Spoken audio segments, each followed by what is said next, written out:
안녕하세요, 구독자 여러분. 구독과 좋아요는 채널 운영에 큰 힘이 됩니다. 세상을 살아가다 보면 많은 사람들이 본심은 그렇지 않음에도 불구하고 말이 험하게 나갈 때가 있습니다. 저 역시도 완벽하지 못한 인간인지라 살면서 많은 사람들과 말로 인해서 다투고 불화로 인해서 사이가 갈라질 때가 있었는데요. 저의 장인어른 역시도 말 한마디 잘못했다가 편안할 수 있는 노후는 물론 딸까지도 잃을 뻔한 일이 있었습니다. 다리에 장애가 있는 장인어른마저도 아내가 손절을 하려고 할 정도로 상견례에서 심각했었던 사건이 오래전에 있었는데요. 이 사건에 대해서 한번 얘기를 해보려고 해요. 민지야, 아버님 건강은 요즘 괜찮으셔? 아빠 앞으로 걸을 수 없을 거라고 그러시네. 어떡하면 좋아? 아버님이 잘못한 것도 아니잖아. 그리고 장애인 등록하면 국가에서 지원도 받을 거고. 네가 많이 도와주면 아버님 생활하는 데는 큰 불편 없으실 거야. 오랫동안 몫으로서 일해오면서 현장 일하는 게 최고 보람이라고 하신 분이었거든. 내가 도움드리고 싶은데 이제 현장 일도 못하게 되고 어떡하시려나 몰라. 집에서 소일거리로 나무로 이것저것 만들고는 계시는데 내가 말 걸어도 목소리 시무룩하기만 하시고 영 의욕도 없으시네. 내가 아버님 한번 뵙도록 할게. 저번에 그래도 같이 낚시도 하고 이런저런 얘기 나눴었거든. 아버님 낚시 여전히 좋아하실지 모르겠지만 같이 가서 이런저런 얘기 들으면 좋을 것 같네. 오빠가 그렇게 해주면 나도 마음이 참 편할 것 같다. 내가 얼른 대학도 졸업하고 직장도 구해야 아빠 건사할 수 있을 텐데. 왜 이렇게 불행은 한 번에 찾아오는 건지 모르겠어. 엄마 돌아가신 지 얼마나 됐다고 아빠 다리까지 하나밖에 못 움직이게 됐으니까. 어떻게 다치신 건지는 얘기 안 하시고? 나도 대체 무슨 일인가 싶어서 물어보고 따져봤는데도 떠올리기도 싫다고 얘기를 안 하시네. 그냥 교통사고 났다고만 알아두라고 하시니까 더 묻지도 못했어. 몸 아프고 마음까지 상한 상황이라서 따지고 들지도 못했고. 내가 한번 만나서 자세한 이야기 떠볼 테니까 너는 걱정 내려놓고 있어. 대학 졸업한다고 과제하랴 이래저래 바쁠 텐데 그 문제만 신경 쓰고. 어차피 취직하려면 대학 졸업하고 나서가 더 정신없다고 그러더라. 지금 차라리 즐겨두고 마음 편하게 가지고 있으려고. 그래도 오빠가 내 아빠 문제까지 신경 써주니까 너무 고마운 거 있지? 역시 우리 예비 신랑 최고. 너무나도 사랑스러운 제 여자친구는 남부러워할 것 없는 가정에서 자랐었고 성격 역시도 구김살이 없는 사람이었습니다. 저보다 3살 정도 어린 여자친구와 사귄 지 2년이 되었을 때 저는 결혼을 약속할 수 있었고 약혼식을 올릴 준비를 하고 있었던 중이었는데요.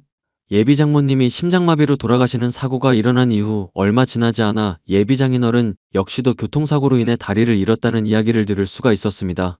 그런 사고가 있었음에도 불구하고 장인어른은 저를 대하는 태도가 여전했고 품성 역시도 화통한 분이었는데요. 자네 요즘 민지 자주 만나는 것 같던데 회사 생활에는 지장 없나?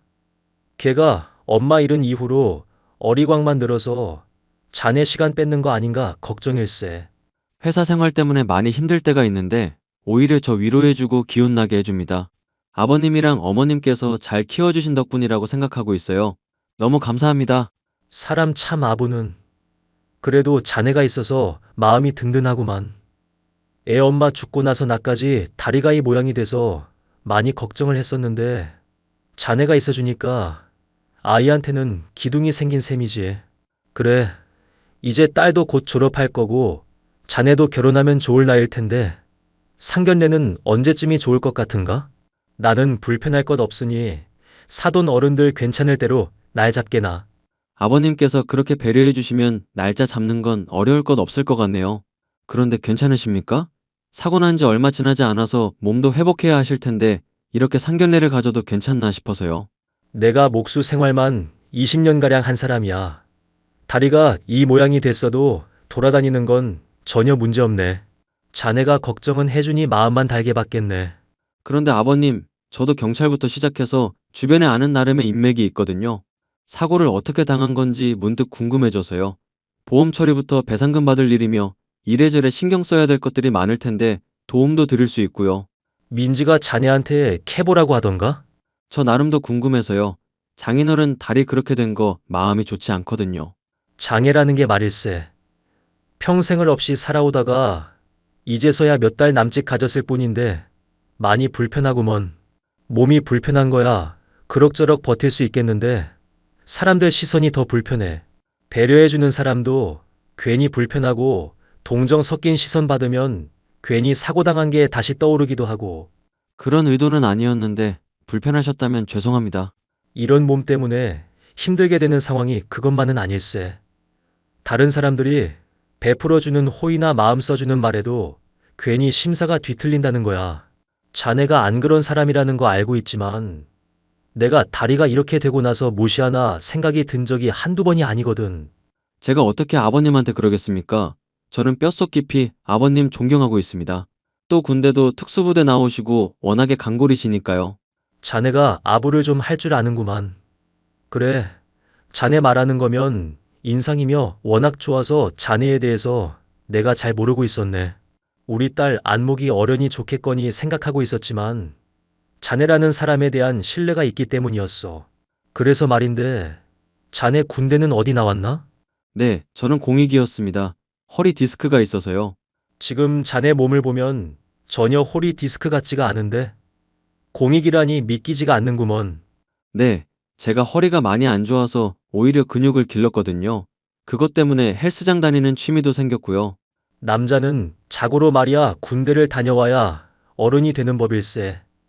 자네가 공익 나왔다니 어쩔 수 없는 일이지만 아쉽긴 하구만. 앞으로 알아가는 동안 더 실망시켜 드릴 일은 없을 것 같습니다. 아버님 마음에 들 수 있게 제가 더 노력하고 민지한테도 제가 앞으로 더 잘하려고 하겠습니다. 그래, 자네만 믿고 있겠네. 뭐? 아빠가 오빠 공익이라고 무시했다고? 그게 진짜야? 농담식으로 하신 말씀이야. 나도 별 생각 없이 받았고, 그런데 나도 내심 공익 출신이었던 것 때문에 군대 얘기 나올 때마다 스트레스 받는 편이긴 하거든. 그런 거 생각하면 아버님도 많이 화나실 것 같고 마음 상하실 것 같아. 남자로서 몸이 불편하다는 게 다른 사람들에게 괜히 위축되는 일이거든. 오빠, 지금은 허리 디스크 앓고 있는 사람 같다는 생각 전혀 안 들고 몸 좋아서 그냥 멋있기만 한걸? 당장 군대 가도 될 것 같아. 그럴까? 아버님 마음에 들 겸 다시 군대 다녀올까? 농담으로 한 말인 거 알지? 군대 가면 나 기다릴 마음 없으니까 생각 잘해. 알지. 이미 병역 의무 치른 셈이니까 걱정 안 해도 돼. 참, 아버님이 상견례 날짜 편할 대로 잡으라고 하시던데 너는 언제쯤이 좋을 것 같아? 물론 아버님은 언제든 괜찮다고 하셨지만 아버님 컨디션 괜찮을 대로 잡는 게 좋을 것 같아서. 아빠는 한 말 어디 가나면 지키는 편이라서 정말로 아무 때도 괜찮을 것 같아. 그러니까 걱정 말고 편할 대로 잡아. 상견례 날짜부터 저와의 만남에서도 줄곧 농담도 해주시고 배려를 해주시는 예비 장인이었기 때문에 저는 결혼 생활을 잘 해나가면서 장인어른과 사위의 사이도 좋을 거라고 생각했습니다. 그런데 이런 저의 생각은 상견례 자리에서부터 박살나고 말았죠. 처음에는 분위기가 좋았습니다. 하지만 저희 아버지와 제가 하는 일에 대해서 들으신 이후로부터 갑자기 아버님이 얼굴이 시뻘개지시더니 화를 매는 일이 있었죠. 지금 버스 운전을 한다고 하셨습니까? 사돈은 물론 사위 될 사람까지 버스 운전을 한다고요? 네, 맞습니다.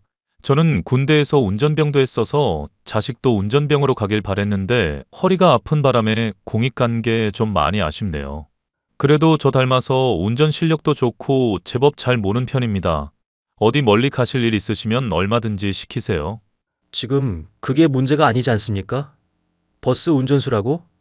자네 나한테 얘기해보게. 그동안 버스 운전 중인 거 왜 숨기고 있었나? 아버님이 저한테 물으신 일도 없었고 저도 말할 일이 없어서 그랬죠.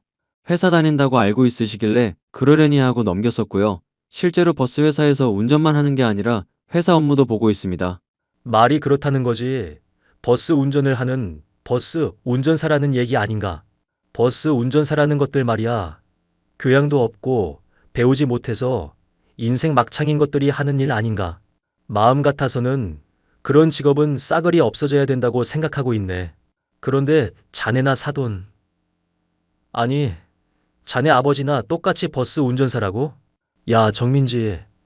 이게 대체 무슨 말도 안 되는 소리냐? 사돈, 지금 술 때문에 많이 흥분하신 것 같은데 조금 진정하시죠. 여기 냉수라도 좀 드시고 가라앉히세요. 애들 결혼식 앞두고 서로 얼굴 보는 좋은 자리에서 얼굴 붉히시면 안 좋잖아요. 저보고 이래라 저래라 하지 마십시오.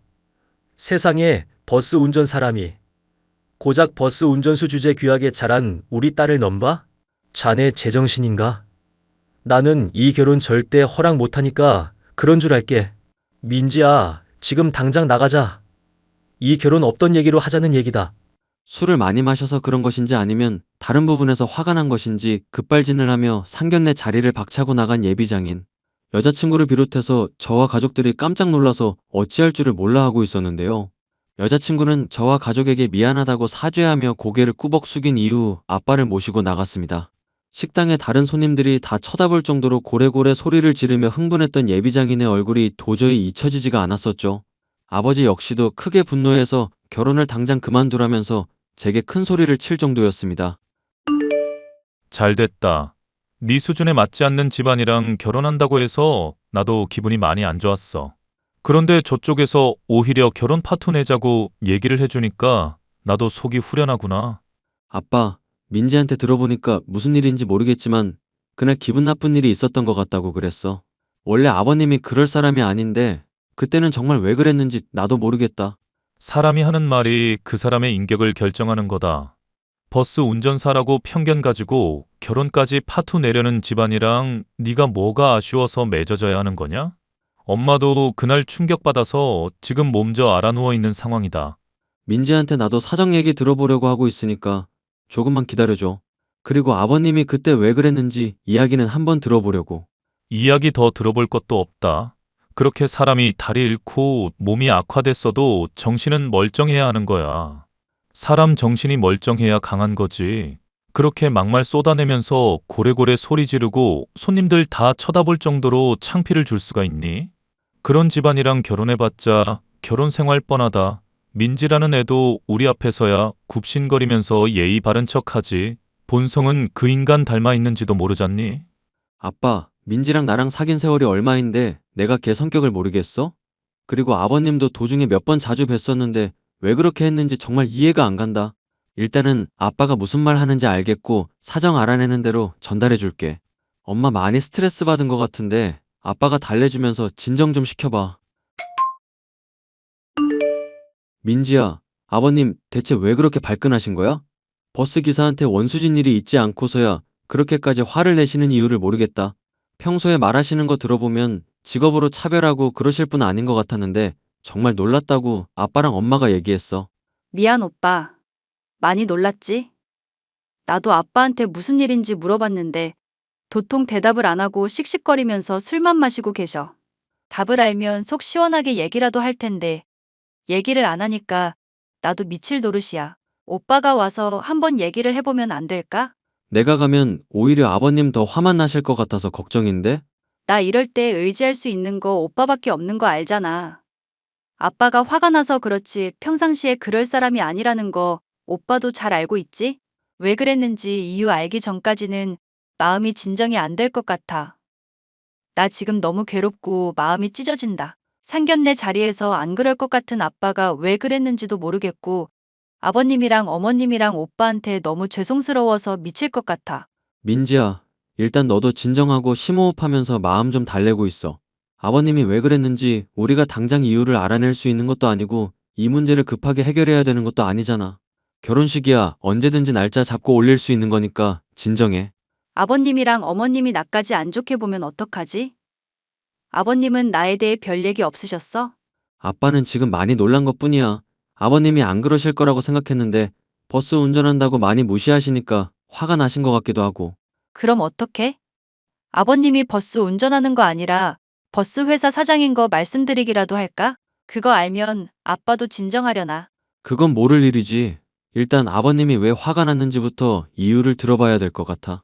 그리고 정말 버스 운전사라고 무시하는 거라면 괴로운 일이겠지만 아버님한테 많이 실망이고. 아빠 때문에 설마 우리 결혼까지 깰 생각은 아니지? 나는 오빠가 이 세상에서 제일 소중한 사람이고 아빠도 챙기고 싶지만 우리 행복을 일방적으로 방해할 자격까진 없다고 생각해. 네 말이 맞아. 일단 아버님이랑 한번 내가 얘기해 볼게.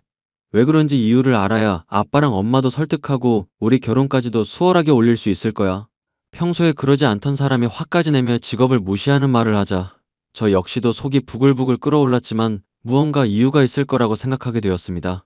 그 이유가 무엇인지를 꼭 알아내고 싶었지만 장인어른은 저의 얼굴도 제대로 보려고 하지 않더라고요.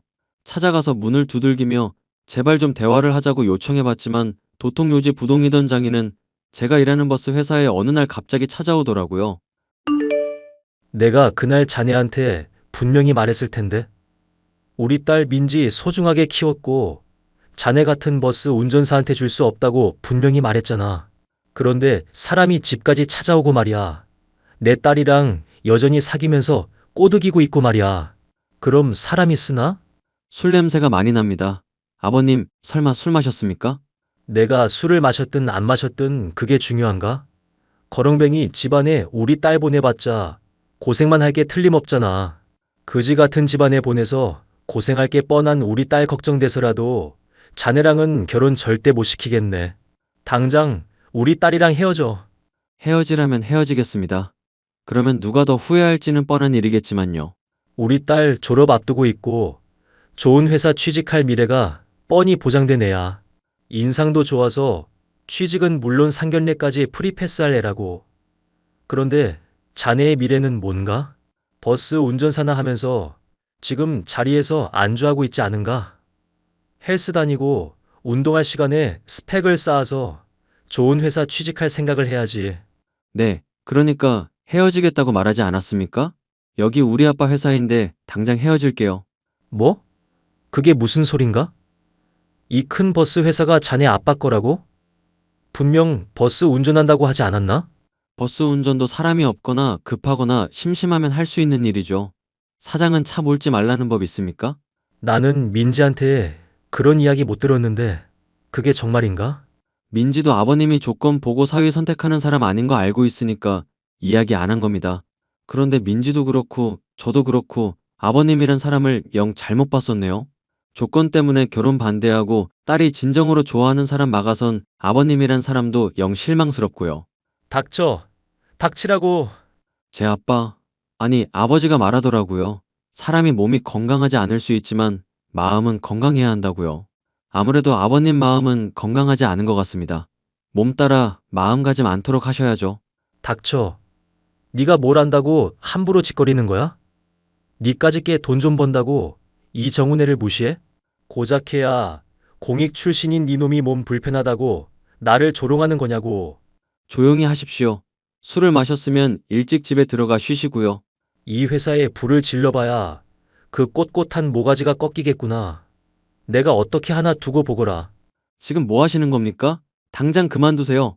주머니에서 라이터를 꺼내 들고는 버스에 불을 지르겠다고 난동을 피워대는 여자친구의 아빠 때문에 저는 크게 놀랄 수밖에 없었습니다. 결국 경찰에 신고를 하게 되었고 소동이 잠잠해진 뒤에 저는 여자친구와 이 문제를 놓고 이야기하기로 했습니다. 제 아빠가 버스 회사를 운영하는 사장이라는 것을 알고 있음에도 불구하고 여전히 결혼을 반대하는 예비 장인의 마음이 도무지 이해가 가지 않았죠. 돈 때문에 결혼을 반대하는 거라면 굳이 이렇게까지 반대를 하나 의아할 정도였습니다. 아빠가 대체 왜 이러는지 나도 울면서 호소해보고 얘기를 해봤는데 소용이 없더라. 오빠한테 준 상처 생각하면 내가 함부로 결혼 얘기도 할 수 없을 것 같아. 오빠 말대로 우리가 헤어지는 게 맞는 것 같고. 나도 홧김에 아버님한테 그렇게 소리친 것일 뿐이고 결혼하고 싶은 마음은 여전히 변함없어. 민지 너만 괜찮으면 우리 결혼식 올리자. 아빠랑 엄마는 내가 어떻게든 설득할게. 정말 괜찮겠어? 아버님도 어머님도 나한테 많이 실망하셨을 거고 이 결혼에 대해서 회의적이실 것 같아. 오빠가 무엇보다 나한테 실망했을까봐 나 겁나. 우리가 행복한 모습 보여주면 아버님도 언젠가는 마음 돌리실 거라고 생각해. 그리고 아버님이 뭐 때문에 이러는지 나는 잘 모르겠지만 뭔가 이유가 있지 않을까 그런 생각도 들었어. 그렇지 않고서야 술까지 마시면서 버스에 불 지르겠다고 난동을 부리실 필요가 있을까 싶기도 하고. 아빠가 어떤 문제를 갖고 있는지 모르겠지만 얘기를 안 해주니까 나도 아빠한테 이제는 마음 안 쓰고 싶어. 오빠랑 결혼하고 행복하게 살고 싶은 게 내 꿈이자 유일한 목표야. 정말 괜찮겠어? 너야말로 아버님이랑 완전히 결별하게 되고 연 끊는 생활해야 될지도 모를 텐데. 몸 불편하신 거 생각하면 너 마음 많이 힘들 것 같아서 걱정돼서 그래. 그렇다고 오빠와의 관계를 포기하고 싶은 마음은 없어. 오빠가 나 붙잡아줬고 용기 내게 해줬듯이 나도 오빠 기댈 수 있는 기둥이 되려고 노력할게. 아버님이랑 어머님 마음에 들 수 있도록 좋은 며느리 될게. 결국 저와 여자친구는 부모님의 반대가 있기는 했었지만 결혼식을 올릴 수 있게 되었고 몇 년이 지나기도 전에 아이 역시도 가질 수가 있었습니다. 그 과정에서 장인어른은 여전히 저와 아내에게 아무런 이야기를 해오지도 않았고 뭔가 상처가 있을 거라고 짐작만 하고 있을 뿐이었는데요. 건강이 악화된 아버지를 대신하여 버스 회사의 사장 자리를 제가 물려받게 될 때쯤이었습니다. 결혼한 지 5년 정도 지난 시점에서야 장인어른이 왜 상견례 자리에서 난동을 피웠는지에 대해 진실을 말씀하셨죠. 다리를 절룩거리며 제 사무실에 찾아오신 장인의 얼굴은 전에 없이 수척하고 괴로워 보였습니다. 자네, 손주 사진 최근에 보내준 거 잘 확인했네. 아이가 아주 잘 컸더구먼. 경황이 없어서 자네에게 답장도 못하고 내가 미안하네. 아닙니다. 최근까지 술 많이 드신 것 같은데 몸은 좀 어떠신가요? 알코올 중독 때문에 간이 많이 악화되고 이대로 가다간 죽을 수도 있다는 이야기를 듣게 됐어. 그래서 술 끊고 운동도 하면서 조금씩 정신 차리고 있네. 다행입니다, 장인어른. 이 상황에서도 나한테 장인이라고 불러주는 건가? 자네라는 사람은 정말 속이 없는 건지 깊은 건지 모르겠구먼. 뭔가 이렇게까지 괴로워하시면서 결혼 반대한 데는 이유가 있지 않을까 그날로부터 계속 생각을 해봤거든요. 평상시에 저를 대해 오셨던 장인어른이란 사람의 인격을 떠올려 보면 돈 때문에 그런 거는 아닌 것 같다 생각했습니다. 실제로도 아빠가 버스 회사 운영한다고 말씀드렸을 때 전혀 흔들리지 않으셨고요. 사실대로 이야기하자면 나는 목수로서의 인생에 많은 자부심을 갖고 있었어. 그런데 갑자기 사고를 당하고 나니 인생이 허망하게 느껴지고 이대로 차라리 죽는 게 낫지 않은가 그런 생각도 들더구먼. 교통사고 당한 것 때문에 많이 힘드셨을 것 같습니다. 그 고통은 제가 조금이라도 이해할 수 없을 것 같고요. 그러니까 더더욱 말씀을 해주시길 바라는 마음이고요. 사고 당했던 날 버스를 타고 가고 있었네. 그런데 버스 기사가 잠깐 화장실에 다녀오겠다고 말하고 샛길에 세워두지 않겠나? 나 말고 탄 사람도 없길래 그런가 보다 하고 있었지. 그런데 일이 안 좋게 터지려면 그렇게 풀릴 수도 있구나 싶더구먼. 갑자기 화물 트럭이 와서 버스 옆구리를 친 거지 뭔가? 세상에, 그런 일이 있으셨군요. 저나 아내나 상상도 못하고 있던 일이었습니다. 물론 머리로야 자네나 사돈 양반이나 전혀 잘못 없다는 걸 알고야 있지. 그런데 트럭이며 버스며 그날 사고에 얽혀 있다 보니 이건 아니다. 스스로 생각하면서도 도저히 참아지지가 않더구먼. 물론 버스 기사한테 사과도 받고 보험금도 나오고 배상도 받을 수 있었다지만 이걸로 먹고 살 수 있을까 걱정도 되고 딸 생각하면 많이 착잡하더군. 그런 와중에 자네나 사돈 양반이나 버스를 몬다는 이야기까지 들었고 그것도 모자라 돈이 있다고 하니 내가 마음에도 없는 말들을 뱉으면서 상처를 줬어. 그런 자신이 한심하고 민망해서 몇 년 동안 술만 마시면서 사과할 기회도 놓치고 있었고. 장인어른은 아빠와 저에게 화를 내며 결혼을 반대했었던 이유에 대해서 진실을 털어놓으셨습니다. 버스 운전을 하기 때문에 결혼을 반대했던 것이 아니었고 돈을 못 벌기 때문에 귀한 딸을 못 준다고 했던 것이 아니었죠. 본인이 장애를 얻었던 사고와 관련이 있었기 때문에 스스로는 잘못되었다고 생각하면서도 고집을 부리고 말도 안 되는 반대를 했었던 것이었습니다. 그날의 잘못에 대해서 장인어른은 진심 어린 사과를 했고 저는 물론 아내와 가족에게도 이 진실을 털어놓더군요. 모든 사건의 진실을 들은 아빠는 그제서야 속이 후련하다면서 장인어른한테 앞으로 이 빚은 꼴보기 싫은 버스 운전사들이 자주 얼굴 비치는 걸로 톡톡히 받아내겠다면서 너털웃음을 터뜨리셨습니다. 장인어른은 그런 아빠의 장난기 어린 질책을 민망해 하시면서도 감사히 여겼고요. 그 뒤로 아내와 저는 장인어른을 모시고 살고 있고 목수로서의 삶을 아예 놓고 술만 드시던 장인어른은 손주를 돌보면서 하루하루의 보람을 느끼고 계시는 중입니다. 사고로 인해 마음에 상처가 생겼고 그 상처가 갈등과 오해가 되어 결코 화합할 수 없을 것 같았던 문제가 되었지만 결국에는 화해하게 된 이야기였습니다. 이제는 그 오래전 일을 놓고 가족들이 다 같이 웃으면서 얘기할 수 있을 정도로 화목한 가정이 되었답니다. 사연 끝까지 들어주셔서 너무나 감사합니다.